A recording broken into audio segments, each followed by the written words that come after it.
joined by head coach Nico Estévez. Before we begin, quick housekeeping note. Today's match attendance of 20,738 marked the 75th consecutive MLS home sellout for Austin FC, which extends the league's longest active streak. We'll go into media questions in just one moment, but before we do that, Nico, we'll start with your thoughts on the match.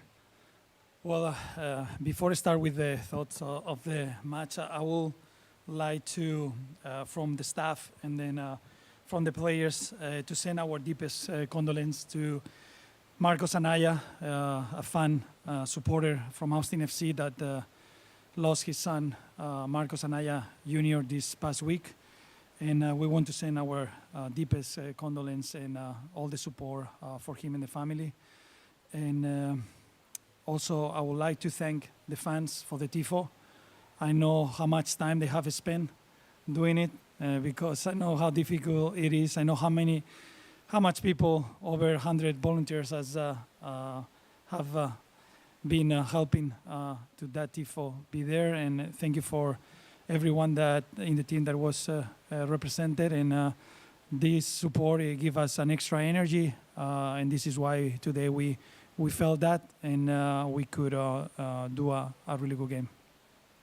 Thank you, Nico. We'll go now to media questions. Whoever would like to start us off. Phil? Hey, congrats on the win. Kind of a wild one here. So Vasquez in particular, I wanted to get your thoughts on his performance. Obviously, a 2.1 worth of XG in the game, misses the PK, but does get the goal at the end. Yeah, I mean, with the PK, we have 3, is our highest in this year. Without, as you said, is this 2.1, 2.2 type of expected goals. I think we deserve the win from the beginning of the game. It's true that in the first half they had some chances, but we controlled really well the second half. No chances until we got with 10 men. That obviously it was normal that they push at the end. But I think a very well-controlled game, really aggressive as going forward, joining with players, having really good combinations in wide areas, getting crosses. And, you know, the unlucky thing today was that we should have scored at least 2 or 3 goals. And just wanted to ask to follow up on that a little bit about why you thought they should have scored more goals. And again, the final third play, it seems like they were losing some balls in there. There were some giveaways that led to some counters. I mean, because the chances that we had was very clear, and then we also have a couple crosses that didn't go to the free player. I think the one from John in the second half, Uzuni was completely free in the far post, and we played a cutback space, and this is the things that we have to keep improving. But we create much more than other games at home. We felt like comfortable playing. I think the fatigue. The humidity, as the game goes through, it made us a little bit not be sharp. We had a 1v1 by Buka. We had a couple other situations from Brandon, from CJ at the end. Even Mirto had other chances, and I think we just have to keep going. I think overall we changed the formation. We changed the way that we defend, the way that we attack. Based on more having wide players and using them, and I think we did a really good job on that, and the team felt very comfortable, and we just have to grow from there. But we can forget that this league is really difficult. We're playing against the champions from last year. They're missing a couple players only, and then I think we did a really good game. And think about for a second as a human being, where we were after the game against Vancouver and how we bounced back this week. And I think that it says a lot about this group in the mentality. Colby? With Vasquez's goal, is that kind of a bit of a redemption for him after missing the penalty earlier? Yeah, of course. Not only the penalty, other chances that he had, I think we improve a lot on finding him in a really good spots, and for him is getting anxious to score goals. But now that we're creating these chances, he has to just stay calm, and be himself, because in the goal you could see how amazing movement he does, like first going to near post, then after he changes the direction and gets there. And I think credit to Z that he put an amazing cross there. But even in the first half, he had a 1v1 situation with a goalkeeper from a Vito pass. Vito had a really good cross that Danny Pereira headed out. And I think we overall, to be honest, for me, it's the most complete game that we've played so far here at home on the offensive side. And in the defensive side, we still improve, but we changed our defensive shape that helped us today. But we want to keep growing on that. And what can that do for, a player's confidence? Like when Brandon gets that, he scored once before this year, but he gets that goal today. What can that do for a player's confidence? I mean, we said at the beginning of the game, we wanted today make our teammates shine, And then I think you could see from the beginning how everyone was trying to look for our forwards, look for our players. Buka, when he came in and changed the game completely, as we wanted, a great response from his side. He came in and helped us a lot to be more dangerous, and this is what we want from him. This is his level, and this is why he's so important for us. Salome? Profe, buenas tardes. ¿Por qué el equipo bajó la presión en el campo cuando en base a eso se generaron ocasiones claras de gol? ¿Te refieres en la segunda parte o yo después del gol o antes? Antes. Yo creo que había cansancio, había bastante cansancio. Parecía que no, pero estaba muy húmedo. Por ejemplo, Gabriel Peck y algunos jugadores vinieron muchas veces, y nuestros jugadores vinieron muchas veces al banquillo a pedir agua. Entonces creo también por la mañana estaba como muy pesado el campo, estaba muy pesado el día, y esa humedad ha hecho que el jugador pierda mucho sudor, y creo que hemos hecho un esfuerzo muy grande y el partido ha sido bastante abierto por momentos, y eso nos ha hecho hacer transiciones de ataque, de defensa continuas, y es normal que tuviéramos que pegar un respiro. Profe, son varios partidos que podemos observar a Vázquez y a Uzuni como doble punta. Sin embargo, no hemos visto aún la mejor versión de ellos, siendo jugadores estrella. ¿Cuál es la intención de ambos cumplir la misma labor? Bueno, hoy los separamos. Hoy jugamos con Uzuni de extremo y con Vázquez de delantero en un 4-3-3, tanto en ataque como en defensa. Y Uzuni hizo muy buen trabajo, viniendo y apoyando cuando tenía que venir, atacando área cuando tenía que atacar, creando combinaciones en las zonas de banda. Y creo que creo que hemos encontrado la manera. Creo que había que separarlos. Creo que juntos los dos son buenos delanteros y veían el mismo espacio y iban los dos al mismo, ¿no? Entonces ahora separándolos les pilla más lejos, ¿no? El de uno del otro. Entonces cada uno tiene ahora su espacio, y creo que hemos conseguido encontrar la manera de que funcionen muy bien los dos. Jorge? Profe, ahorita comentó de que es un regreso en este partido después de la derrota de la semana pasada. ¿Por qué fue tan diferente al otro partido? ¿Qué cree que fue? Porque somos seres humanos y perdemos a veces el hambre, ¿no? El ser humano tiende cuando consigue cosas tiende a relajarse, porque es normal, no puedes estar a alto nivel todo el tiempo, y creo que hemos aprendido mucho de cómo enfocar las semanas, qué cosas cambiar, cómo seguir mejorando, y luego también darle una vuelta a lo que estábamos haciendo, porque había cosas que no funcionaban, y yo como responsable hice una reflexión profunda y con el staff, con la ayuda de ellos, y tuve una conversación muy buena con Mirto, y le expliqué el por qué teníamos que cambiar a eso y por qué lo veía ahí.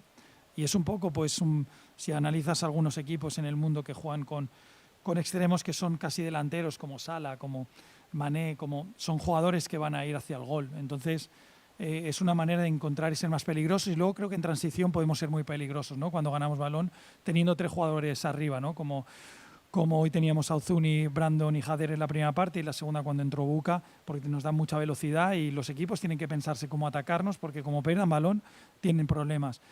Y creo que Mirto hizo un trabajo buenísimo, y él, la verdad que un respeto tremendo, porque la conversación que tuve fue increíble. Como lo primero es el equipo, vamos a por ello. Mister, yo lo que tú me digas, creo que veo algo parecido. Yo he jugado ahí, no tengo ningún problema. y la verdad que estamos encontrando y podemos ser un equipo que ahora puede ser más peligroso ahora. Y digo, muy interesante. Y la entrada de Bucari. Bucari ha entrado de cambio 2 partidos contra San Diego y cuando entra es otra persona. Centra, burla, para. ¿Qué falta para que el Bucari que entra al minuto 60 sea el Bucari de todos los días? Bueno, en eso estamos trabajando. Esa es la conversación que tuve yo con él ayer, ¿no? Cuando le comuniqué que no iba a estar de inicio, y tuve una muy buena conversación con él y se lo dije, le dije, mira, Buca, aquí el tema no es no tomar una decisión para sacarte del equipo, no, el tema es cómo podemos encontrar tu mejor versión, ¿no? Yo como entrenador, cómo puedo hacerlo, ¿no? Cómo podemos crecer. También lo veía un poquito obsesionado, ¿no? Él intentando hacerlo bien, porque al final el jugador son muy buenas personas. Entonces, él quiere hacerlo bien. Entonces estaba un poquito obsesionado con eso. Y yo pensaba que hoy, estando el equipo rival cansado, cuando entrase iba a tener un impacto, ¿no? Conozco muy bien la defensa de la Galaxy, sé el calor que hace aquí, la humedad, y que conforme se abren los espacios puede ser. Y así ha sido, ¿no? Pero yo le dije ayer, ¿no? Ahora tenemos que trabajar. Yo quiero que mañana salgas ahí y me muestres que me he equivocado. Que me pruebes que el entrenador es muy malo y no me ha puesto, ¿no? Entonces, es un poco ese juego. Tú sabes que hay que picar un poquito al jugador, ¿no? Lo ha hecho fenomenal. Ha tenido una actitud buenísima. Mira, yo tengo una televisión en el despacho y veo el calentamiento y demás. Él estaba todo el rato hablando con Jader y abrazándolo y animándolo. Es un buen compañero, ¿sabes? Entonces, eso es lo más bonito de todo. Luego hay que competir y sacar. Por supuesto queremos la mejor versión de todos. Creo que Jader nos ayudó muchísimo en el trabajo, en el ir, en el insistir. Y es un jugador que yo conozco bien y nos va a ayudar. Pero también vamos a intentar recuperar a jugadores que nos pueden dar nivel. Y yo no soy de sentenciar a nadie de nada. Yo quiero mucho a mis jugadores. Intento ser como hago con mis hijos, ¿no? Pues cuando hay que darles un poquito de cera y empujarles, y cuando hay que darles amor, amor, ¿no? Entonces, Buca muy contento con su respuesta porque la verdad que nos cambió el partido, ¿no? Phil, back to you. Yeah, so it looks like you were maybe talking to Jorge a little bit about this in Spanish, but in English, just wondered, just the end of the game, hindsight getting the 2 quick yellow cards in succession and then just the fisticuffs at the end. Just wondering, do you feel the ref maybe lost control, or is this just kind of part of the rich narrative between these teams now, this kind of contentiousness that they seem to be having carried over from last year?